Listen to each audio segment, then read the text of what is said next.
ವ್ಯಕ್ತಿ ಅಂತ ನಾನು ಹೇಳ್ತೀನಿ. ಯಾಕೆಂತಂದ್ರೆ ಮಾತುಗಳಲ್ಲೇ ಇಡೀ ಎಪಿಸೋಡನ್ನ ಕಟ್ಟಿ ನಿಲ್ಲಿಸುವಂತ ಏಕೈಕ ವ್ಯಕ್ತಿ. ಅದು ದೊಡ್ಡ ಕಲೆ, ಅದು ಎಲ್ಲರ ಕೈಲೂ ಸಾಧ್ಯ ಆಗಲ್ಲ. ಅವ್ರು ಒಬ್ಬರೇ ನಿಂತ್ಕೊಂಡು ಇಡೀ ಎಪಿಸೋಡ್ನ ಆ ಕಡೆ ಈ ಕಡೆ ಅಲ್ಲಾಡದಲ್ಲಿ ಕೂತ್ಕೊಂಡು ಜನರನ್ನ ಕೇಂದ್ರೀಕೃತವಾಗಿ ನೋಡೋ ಹಾಗೆ ಮಾಡುವ ಶಕ್ತಿ ಇರ್ತಕ್ಕಂಥ ಏಕೈಕ ವ್ಯಕ್ತಿ ಇದು. ದಯವಿಟ್ಟು ಸಫಾರಿ. ಈಗ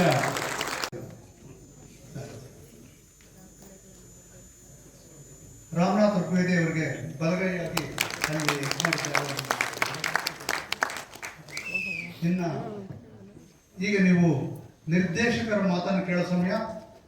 ಇಂಥ ಸಂಗೀತ, ಇಂಥ ಇದು ರಾಜೇಂದ್ರ ಸಿಂಗ್ ಬಾಬು ಅವ್ರ ಬಗ್ಗೆ ಒಂದು ಮಾತು ಹೇಳೋಕೆ ಇಷ್ಟಪಡ್ತೇನೆ. ಅವರು ಅನೇಕ ಚಿತ್ರಗಳನ್ನು ಮಾಡಿದ್ದಾರೆ. ಒಂದಿದ್ದಾಗ ಇನ್ನೊಂದಿಲ್ಲ. ಒಂದು ಬಂಧನ ಮಾಡ್ತಾರೆ, ಒಂದು ಅಂತ ಮಾಡ್ತಾರೆ, ಒಂದು ಇನ್ನೊಂದು ಮುತ್ತಿನ ಹಾರ ಮಾಡ್ತಾರೆ. ಕೋತಿಗಳು ಸಾರು ಕೋತಿಗಳು, ಕುರಿಗಳು ಸಾರು ಕುರಿಗಳು. ಒಂದು ಹಾಸ್ಯದಿಂದ ಹಿಡಿದು ಸಾಹಸದವರೆಗೂ, ಒಂದು ಭಾವನೆಯಿಂದ ಹಿಡಿದು ಒಂದು ದೇಶಭಕ್ತಿಯವರೆಗೂ ಯಾವುದನ್ನೇ ತೆಗೆದ್ರು ಅತ್ಯಂತ ಯಶಸ್ವಿ ನಿರ್ದೇಶಕ ಅನ್ನಿಸ್ಕೊಂಡಿದ್ದಾರೆ. ಆ ಥರ ಅನ್ನಿಸ್ಕೊಳ್ಳೋದು ಭಾಳ ಕಷ್ಟ. ಒಂದು ಜನ ಒಬ್ಬರೇ ಇರ್ತಾರೆ, ಇವರು ಎಲ್ಲ ಜನರಲ್ಲೂ ಇವರು ಒಬ್ಬರಿದ್ದಾರೆ. ಹಾಗಾಗಿ ಅವ್ರಿಗೆ ನಾನು ಮತ್ತೆ ಅಭಿನಂದನೆ ಸಲ್ಲಿಸೋದಕ್ಕೆ ಇಷ್ಟಪಡ್ತೇನೆ ಸರ್. ಪ್ರೀತಿಯ ಪ್ರೇಕ್ಷಕರು, ಚಿತ್ರ ನೋಡಿದ್ದೀರಿ, ಇಷ್ಟ ಆಯ್ತಾ?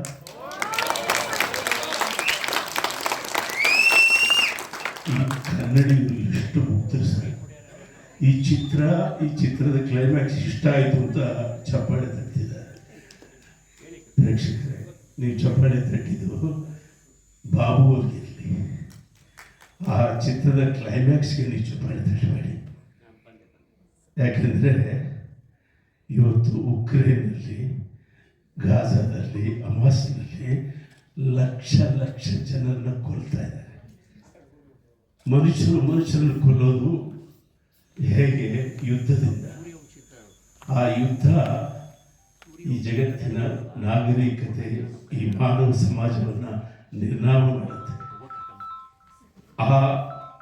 ಆ ದುರಂತವನ್ನು 25-30 ವರ್ಷಗಳಿಂದ ಕನಸ್ಕೊಂಡು ಈ ಜಗತ್ತಿಗೆ ಯುದ್ಧ ಬೇಡ ಅನ್ನೋ ಒಂದು ಕನಸು ಕಟ್ಕೊಂಡು ಪಾಪ ಎಷ್ಟು ಕಷ್ಟಪಟ್ಟಿದ್ದೀರಿ, ಎಷ್ಟು ಕಷ್ಟಪಟ್ಟಿದ್ದೀರಿ.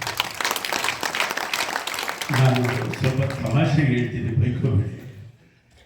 ಈ ಸ್ಕ್ರಿಪ್ಟನ್ನು 5 ವರ್ಷ ಕುರಿತು ಅವರು ಕೆಲಸ ಮಾಡಿದ್ದಾರೆ. ಅಷ್ಟು ಮಾಡಿ ಆ ಚಿತ್ರ ಮಾಡಿ ಅವರು ದುಡ್ಡನ್ನು ಬೋಳಿಸ್ಕೊಂಡಿದ್ದಾರೆ. ಒಬ್ಬ ಕನಸುಗಾರ 5 ವರ್ಷ ಕಷ್ಟಪಟ್ಟು ಅಷ್ಟು ದುಡ್ಡು ಸುರಿದು ಅಷ್ಟು ಬೋಳಿಸ್ಕೊಳ್ಬಹುದಾದ ಒಂದು ಸಿನಿಮಾಕ್ಕೆ ನಾನು ಸಿದ್ಧ ಇದ್ದೀನಿ, ನಾನು ತಲೆ ಬೋಡಿಸ್ಕೊಂಡು ಬರ್ತೀನಿ ಅಂತ ಒಬ್ಬ ಹೀರೋ ಬಂದವನಂದರೆ ಯಾವ ಹೀರೋ ಬಂದರೆ ಅದು ಹಂಗಿದ್ದ ವಿಷ್ಣುವರ್ಧನ್ ಆ ಕಥೆಗೆ ತಲೆ ಬೋಡಿಸ್ಕೊಂಡು ಬಂದು ನಾನು ನಿಮ್ಮ ಜೊತೆಲಿ ಅಂತ ಕೆಲಸ ಮಾಡಿದ್ದಾರೆ.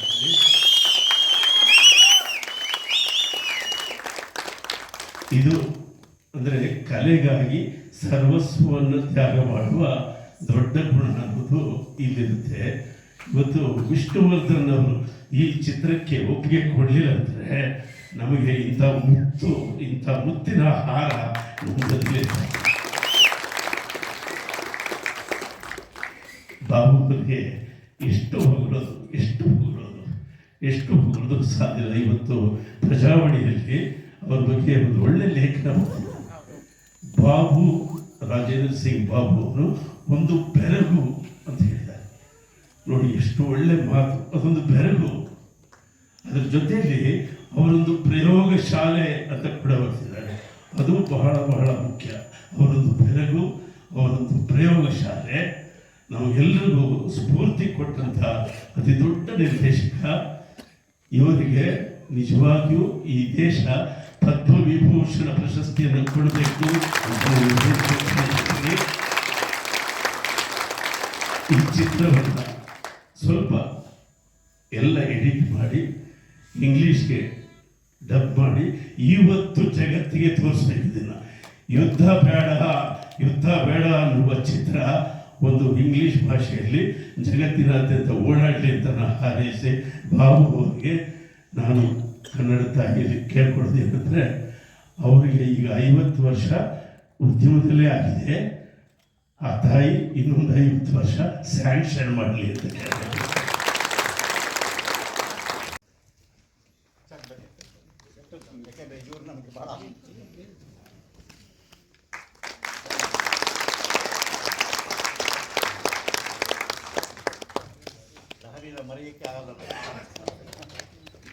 ಈಗ ಅಂಶನೇ ಕೊಡ್ತಾರೆ ಸಿನಿಮಾ ಅವರು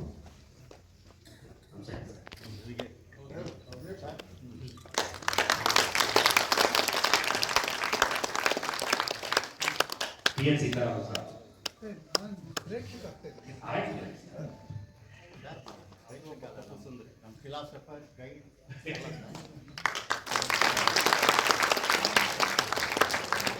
ಶ್ರೀನಿವಾಸ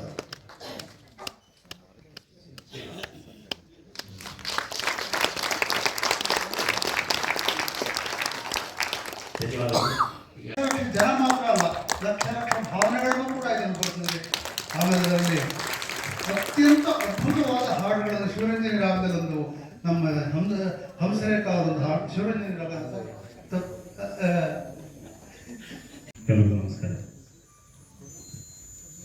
ಮೇಜರ್ ಹೆಚ್ಚಪ್ಪ ಅಲ್ಲಿ, ನಿರ್ದೇಶಕರಲ್ಲೇ ಹೆಚ್ಚಪ್ಪ ಇವರು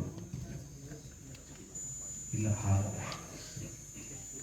ಕನ್ನಡ ನಾಡು ಕಂಡ ಶ್ರೇಷ್ಠ ನಿರ್ದೇಶಕರು ರಾಜೇಂದ್ರ ಸಿಂಗ್ ಬಾಬು ಅವರು ಅದೆಲ್ಲ ಹೇಳಿದ್ದಾರೆ. ಆದರೆ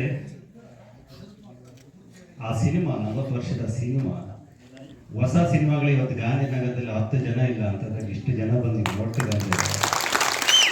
ಎಂಥ ಪ್ರೀತಿ ಇರಬೇಕು ಆ ಸಿನಿಮಾ. ಒಂದು ಕಲ್ಟ್ ಕ್ಲಾಸಿಕ್ ಅಂತ ಇಡೀ ದೇಶದಲ್ಲಿ ಹೆಸರಾದಂಥ ಸಿನಿಮಾ ಮುತ್ತಿನ ಹಾರ. ನಾವು ಚಿಕ್ಕ ವಯಸ್ಸಲ್ಲಿ 8 ವರ್ಷ, ನನಗೆ 6 ವರ್ಷ ನನಗೆ ಆ ಸಿನಿಮಾ ಬಂದಾಗ ಏನು ಮಾಡ್ಬಿಟ್ರಲ್ಲ ಇದು ಸಿನಿಮಾ ಗೊತ್ತಾಗಿಲ್ಲ, ಅರ್ಥವಾಗಿರಲಿಲ್ಲ. ಯಾಕಂದರೆ ಕರೆಂಟ್ ಬಂತು, ವಾರಕ್ಕೊಂದ್ಸಲಿ ಸಿನಿಮಾ ಬರ್ತಾಯಿತ್ತು, ಬರುತ್ತೆ ಸಿನಿಮಾ ಅಂತ ಕಾದ್ಕೊಂಡಿದ್ರೆ ಕರೆಂಟ್ ಕೊಟ್ಟೋಯ್ತು. ಕೊನೆ ಕ್ಲೈಮ್ಯಾಕ್ಸಲ್ಲಿ ಒಂದು ಅರ್ಧ ಗಂಟೆ ನೋಡಿದ್ವಿ, ಅರ್ಥವಾಗಿರಲಿಲ್ಲ.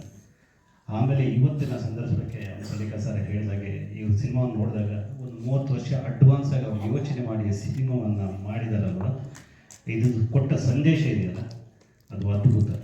ನಾನು ಈ ಸಿನಿಮಾವನ್ನು ಈಗ ನೋಡೋದಾಗ ಅನಿಸಿದ್ದು, ಇದನ್ನು ಒಂದು ಯುದ್ಧದ ಸಿನಿಮಾ ಅಂತ ನೀವು ಬಿಂಬಿಸಿದ್ರಿಂದ ಇದು ಸಿನಿಮಾ ಸೋತತೆ ಹೊರತು, ಒಂದು ವೇಳೆ ಬಂಧನದ ಪ್ರೇಮ ಕಥೆ ಹಾಗೆ ಇದನ್ನು ನೀವು ಬಿಂಬಿಸಿದ್ದಿದ್ರೆ, ಮಾರ್ಕೆಟಿಂಗ್ ಮಾಡಿದ್ದಿದ್ರೆ, ಥಿಯೇಟ್ರಿಗೆ ಬಂದಂಥ ಜನ ಎಲ್ಲ ಕೂಡ ಒಂದು ಯುದ್ಧದ ಸನ್ನಿವೇಶಗಳನ್ನು ನಿರೀಕ್ಷೆ ಇಟ್ಕೊಂಡು ಬಂದಂಥವ್ರು. ಇಲ್ಲೇನೋ ಒಂದು ಪ್ರೇಮ ಕಥೆ ಸಿಕ್ಕ ಎಲ್ಲೋ ನಿರಾಸೆ ಆದರೆ ಅಂತ ನನಗೆ ಅನಿಸಿದ್ದು. ಅದು ಬಿಟ್ಟು ನೀವು ಇದೊಂದು ಅದ್ಭುತ ಪ್ರೇಮ ಕಥೆಯೇ ಅಂತ ಹೇಳಿದ್ದಿದ್ರೆ ಬಹುಶಃ ಇನ್ನೊಂದು ಬಂಧನ ಆಗ್ತಿತ್ತು ಅಂತ ನನಗೆ ಈ ಕ್ಷಣಕ್ಕೆ ಅನಿಸಿದಂಥದ್ದು. ಅದರಲ್ಲೂ ಡಾಕ್ಟರ್ ವಿಷ್ಣುವರ್ಧನ್ ಅವರ ಅಭಿನಯ, ಅವರ ಎಲ್ಲ ಸಿನಿಮಾ, ವೇದಿಕೆ ಮೇಲಿರೋ ಎಲ್ಲ ನನ್ನ ಒಂದು ರಥ, ಮುತ್ತಿನ ಅಂತ ರಥ ಎಳಿಬೇಕಾದ್ರೆ ಇವರೆಲ್ಲ ಸೇರಿದ್ರಿಂದಲೇ ಅದನ್ನ ಎಳಿಬೇಕಾಗಿತ್ತು ಒಂದು ತಂಡ. ಯಾಕೆಂದ್ರೆ ಒಬ್ಬೊಬ್ರು ಏನೇನು ಕಷ್ಟಪಟ್ಟಿದ್ದಾರೆ ಅಂದ್ರೆ, ಅದು ಪ್ರೊಡಕ್ಷನ್ ಇರ್ಬೋದು, ಆರ್ಟ್ ಡೈರೆಕ್ಷನ್, ಫೋಟೋಗ್ರಫಿ, ಮ್ಯೂಸಿಕ್, ಪ್ರತಿಯೊಬ್ಬರು ಸಂಪೂರ್ಣವಾಗಿ ತಾರೆ ಎರೆದು ಒಂದು ಮುತ್ತಿನಾರಾಗಿದೆ. ಅದರಿಂದ ಅವರೆಲ್ಲರಿಗೂ ಯಾಕೆಂದ್ರೆ ಕ್ರಿಕೆಟಲ್ಲಿ ಒಬ್ಬ ಕ್ಯಾಪ್ಟನ್ ಆಗಲ್ಲ, 11 ಜನ ಇದ್ರೇ ಅದು ಕ್ಯಾಪ್ಟನ್. ಆವಾಗ ಒಂದು ಪೂರ್ಣ ಸಿನಿಮಾ ಆಗೋದಕ್ಕೆ ಪೂರ್ಣ ಬೆಂಬಲ ಸಿಗುತ್ತೆ. ಯಾಕೆಂದ್ರೆ ಬರೀ ಕ್ಯಾಮ್ರಾ ಕೆಲಸ ಮಾಡೋದು, ಹಿಂದೆ ಕೆಲಸ ಮಾಡೋದು ಬಹಳ ಮುಖ್ಯ ಆಗ್ತದೆ.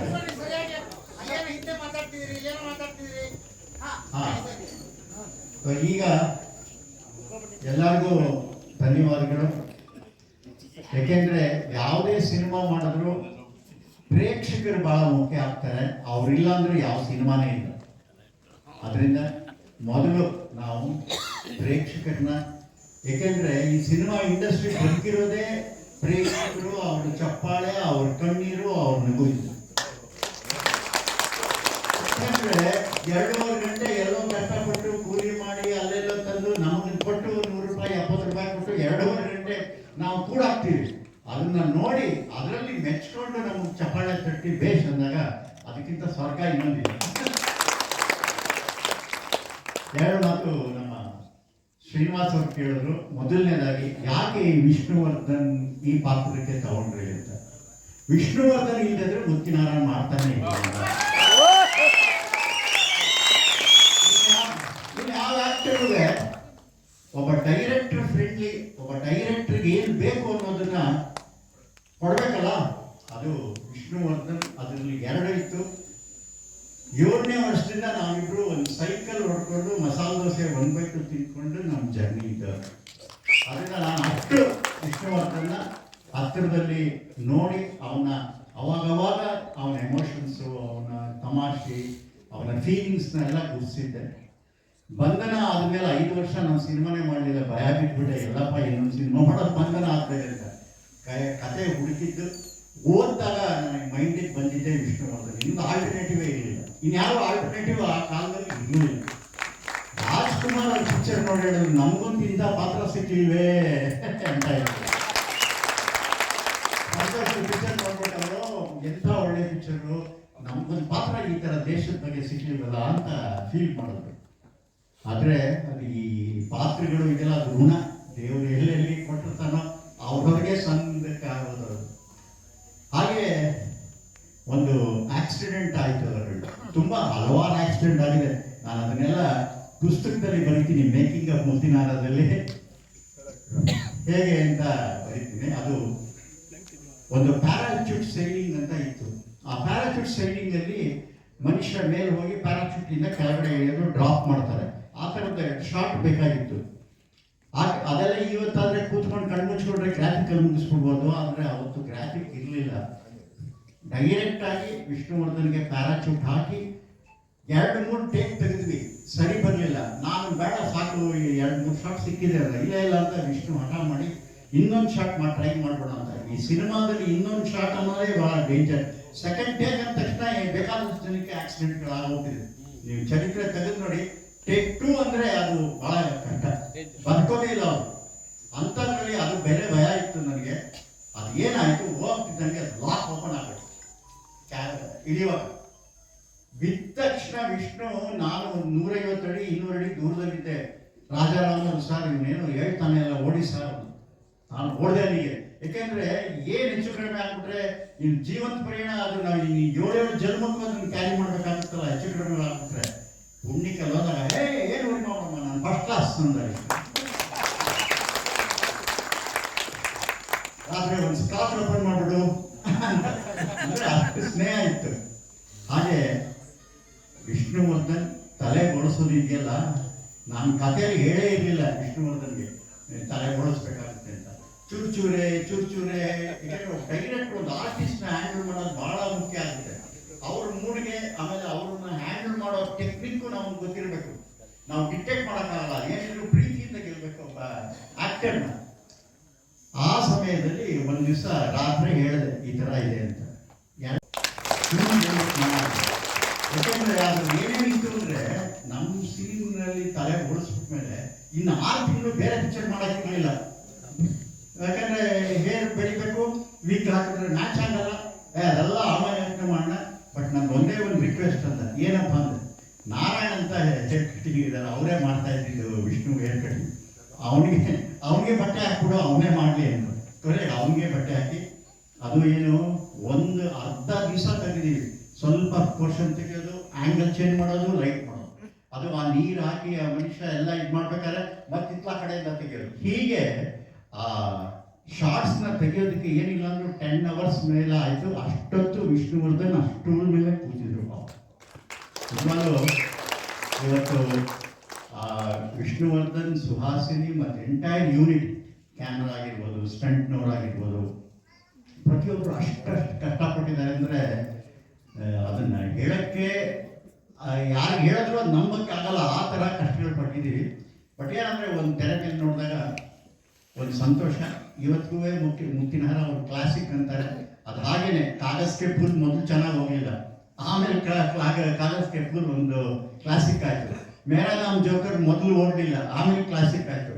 ಹಾಗೆ ಮುತ್ತಿನಹಾರ ಇನ್ನೂ 50 ವರ್ಷ ಆದರೂ ಅದು ಕ್ಲಾಸಿಕ್ ಆಗಿ ಇರುತ್ತೆ.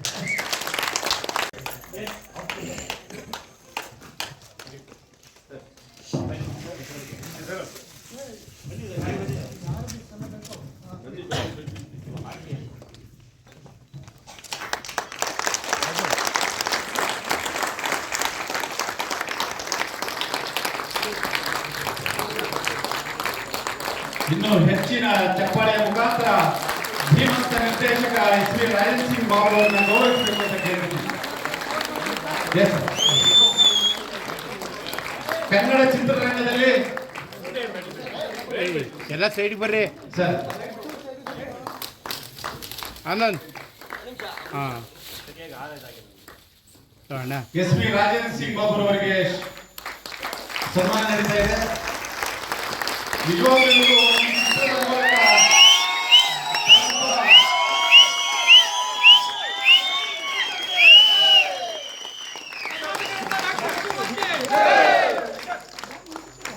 ಸರ್ ಹಾಗೆ ಇದೆ ನೀವು ಕೇವಲ